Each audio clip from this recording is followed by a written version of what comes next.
The bus has come to Bweyogerere, and we are going to talk about the rate of school dropouts in Uganda.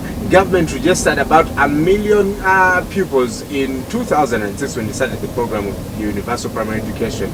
But by the end of the 7 years, only 400,000 students, pupils, had graduated in P7.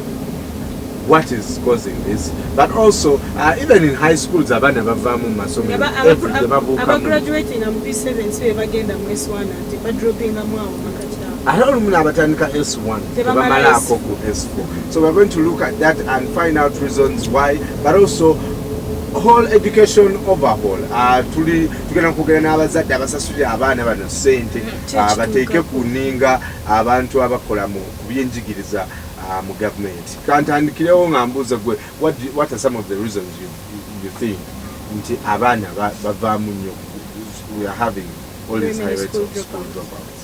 One of the causes of school dropout, especially for the UPE schools, some of the children, by the time they join school, they are a bit bigger. One of the causes is some of them become, okay, imagine a smaller child and a bigger child. I don't know if you try to get the difference. Yeah. Okay, like you said, this one is younger than me. How can I cope? Exactly. So that one, as they grow, remember what you put in your mind is what comes out. Even you lose concentration in class every morning, you're like, oh my God, class again. At the end of it all, you find the child will not concentrate, and then bad results, if ever. Is going to continue with the school. If not, she drops out. So you find that you're the only one with breasts in the whole class. And the whole class, which is going, which looks a bit weird, especially for girls. Right. Yeah.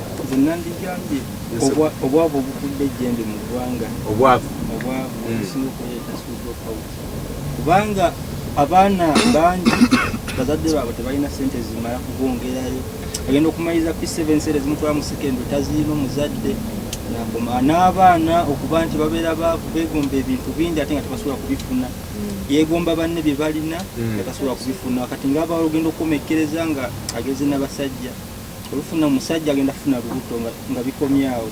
Webali nnyo so mulowooza kyeki personal reasons, olowooza what you did, observe. Nawe kati ekizibu ekiri ku masomero g'omu byalo, abaana bano bagenda ne bava ewaka nga talidde, n'atuuka ku ssomero enjala emuluma, ate yabeeranga ewaka ng'ali ebife n'ebyo. Waddayo eka olwo. Kati wabeera ku ssomero enjala bw'emuluma n'ajjukiramu bife n'ebyaleka ewaka, kati olugenda agamba kino kankiveeko, asigadde waka asinga n'alya bife n'ebyo. Kati abazadde bano tebalina ssente zigulya abaana byakulya. Mu byalo ekizibu ekiri obwavu bungi. I did a baseline survey for one of the NGOs which look after kids in Uganda. Yes. What I realized there was in Sere, Kumi, Soroti, Ngora. I found out that, to add on what she said, most of the girls drop out of school because of the menstruation period. So it keeps on like, why do I go to school? Because the blood is flowing, if everyone is looking at you, you feel inferior, you don't feel you should be part of the group. They keep on dropping out of school. I agree with the rest of the participants. They drop out of school and don't go back because it's just a few days in the month. Yeah, some of them don't go back. Who do you think is to blame? Go to Nulida this. And go to government, you're not doing your job, Well, I think partly you can put the blame on the parents, because more so in rural schools, omwana ava ewaka naye ng'agenda ku ssomero ng'alina ebitabo ebyo. Ekimu akikoleramu science ne math, ekirala akikoleramu biology manya akikoleramu English ne SST. So kati omwana oyo ajja wa morale esoma really tajja kusoma.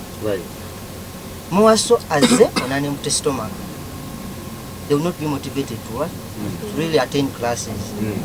Do you pack breakfast for your child? Kakati ekyo kiri rampant mu masomero g'omu byalo. Just like you said, obwavu, there's rampant poverty in rural schools. Yes. A child whereby omusajja alabirira amaka talina na sente zigulaki mafuta ge banaalirako emmere ekyeggulo omusuubira okupakingira omwana ow'omukyalo.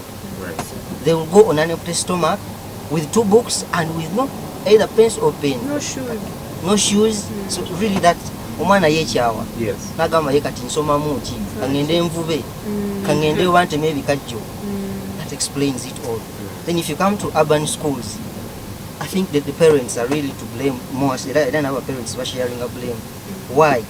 They aren't living an exemplary life to the children.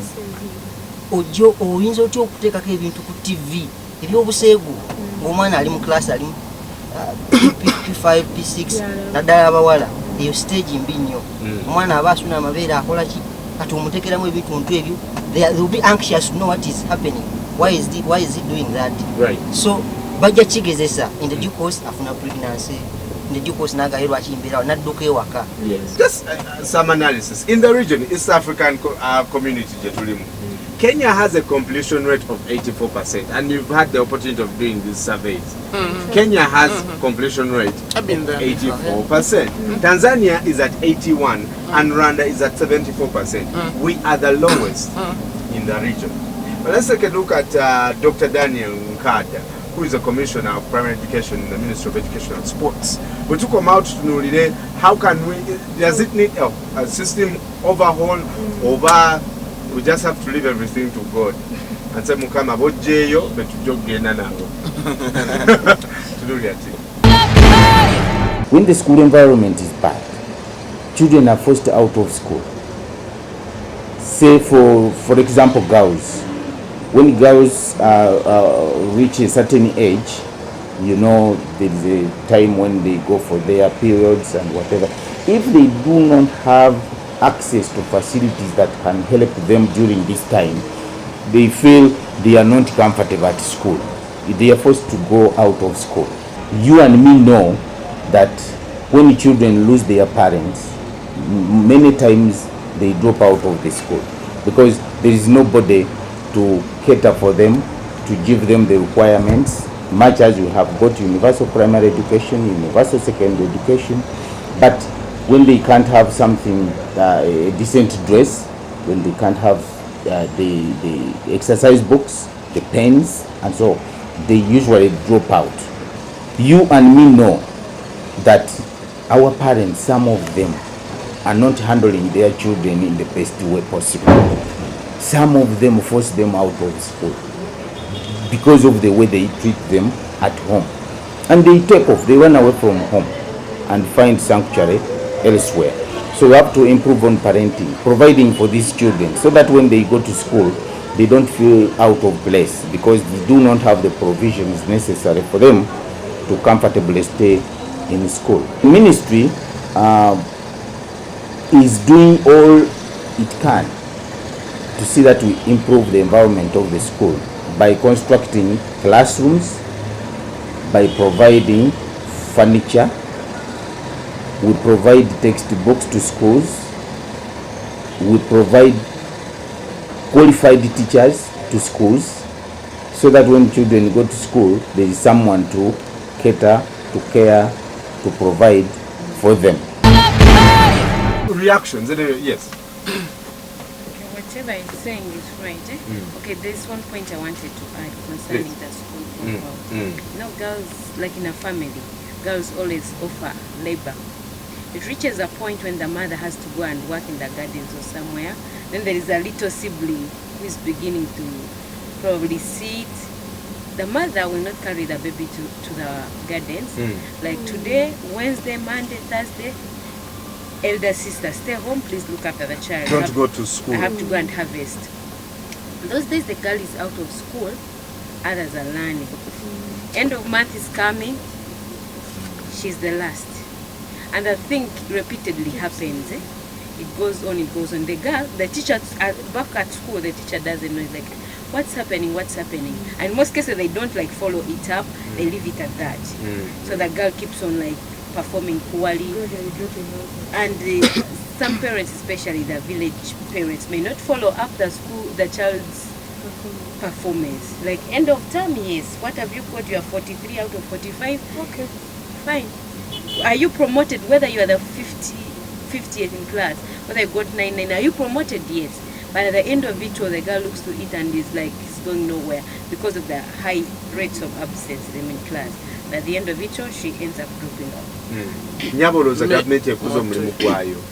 Kulabo kwange gavumenti terina nnyo kyekoze ku mulimu gwayo gwe yateekawo olw'ensonga waliwo omuzadde nga talina kaalina naali eyo mu kyalo kati ne bagamba abaana balina okugenda okukola ki okusoma ogenda otuuka beetaaga ebitabo beetaaga yunifoomu ezo zo tebazibasasulira kati omuzadde nga ne yunifoomu takola ki tagirina talina wadde engatta omwana kyokka ng'ate waliwo bagenda okugendamu nga bo balina buli kimu kubanga essomero eryo libeeramu bonna basome naye nga mulimu amutwalayo ng'alina obusobozi ne mubamu amutwalayo nga talina wadde ekikumi bazaddeyo bonna baakola ki baabe kati ogenda okukwata omwana omugatte mu bali abakola ki baba balina obusobozi kati agendera mu bigere naye nga tali mu yunifoomu kati agendera n'ebyasoma bimubowa alaba basoma nabo tebakwatagana omugira ng'agamba muzeeyi nkoze nkooyi. I read Gifted Hands. If any of you has read Gifted Hands by Ben Carson. Ben Carson was the dullest. If I'm to use that word, actually it doesn't exist. Was so dull in class. Everyone used to call him dull, idiot. And you know, at the end of the day, he succeeded. We all know Ben Carson is the best.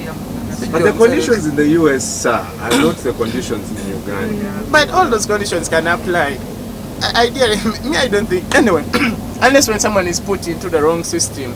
Abaana tukoze tutya okubanga bakyali mu ssomero. Kisinga obuzibu ennyo n'abazadde bano abasajja bwe tubeera n'abaawaka oyinza omugamba munange omwana tumuweeyo ebibiri bya paaki mukazi gwe naye wantama sirina ssente biki ate nga naawe omukyala yaggaana okukola oli wako otunuuliddeyo ekyo nakyo kijjamu nnyo abaana okukola ki okusoma naddala ate omwana omuwala kati bwogenda ogenda n'omwana timunange embeera gye tulimu mbi naye genda osome tomanya ojja kukula ate okole mu ofiisi omanyi omwana omukulu omugamba nti okukola mu ofiisi omwana omuto awuliranga ekintu ekinene ennyo. 30 seconds. You'll have the last one before you get her. 30 seconds. Yes. Now, the government should construct more schools to reduce the distance for these kids. Find a kid is moving 2 kilometers, which is difficult. Right. n'abasomesa babandikyusizaamu abasomesa bakyuseemu kuba abasomesa balina engeri gye basosolamu abaana ne bawulamu nti ono mugezi ono musiru eri eyabasiru kati omwana wabeera mu mbeera eyo nga yamanyi nti ye musiru ali mu yabasiru jjukira bamanyi n'okuba ku bagezi ennyo kati nekijja nti waliwo n'engeri gye baagala mu kusomesa coaching bwagera nagira ati n'abasomesa mu coaching n'alaba nga kati ayagala nnyo bano basomesa batwalanga abagezi nga mwakola ki nga mwabaviirako ddala mubeera mu mbeera eyo kivaamu nga nawe ogwamu interest ogamba teeze ebigira ki. My point was government yo relaxinze nnyo. Me have had the opportunity okusomako mu UPE and UPE, and I was in the village, and they're not the same. Edaffe walingawo opportunity ngaba inspect of schools bajja ku masomero ne batulambula, and most of those guys used to reach even our homes nga boogera n'abazadde omwana akola atya, you know, there was that fall up which is no longer there. Government erina okublamingibwa, erina okubeera in charge. So nze obuzibu bwonna buli kimu kyonna kiri ku government. Thanks for the rate. I've enjoyed it. All right. Well, yes, you can close this. Okay, one of the things that, if possible, government can balance the schools, the education system. Just as how someone said, you go to class, of course there is someone who not put math in the brain. But when you even if you repeatedly say something 10 times, he or she will not pick. But go to a carpentry, maybe practical work somewhere, and tell him this is how they join those things, or this is how they make a tablecloth, or this is how they sew something. The child will go, he or she may not be good in class, math 2 + 2 may be 5 instead of 4. But there, he will even maybe at some point say, but what if we do this and this? Won't we come out with this? So they should balance the education system.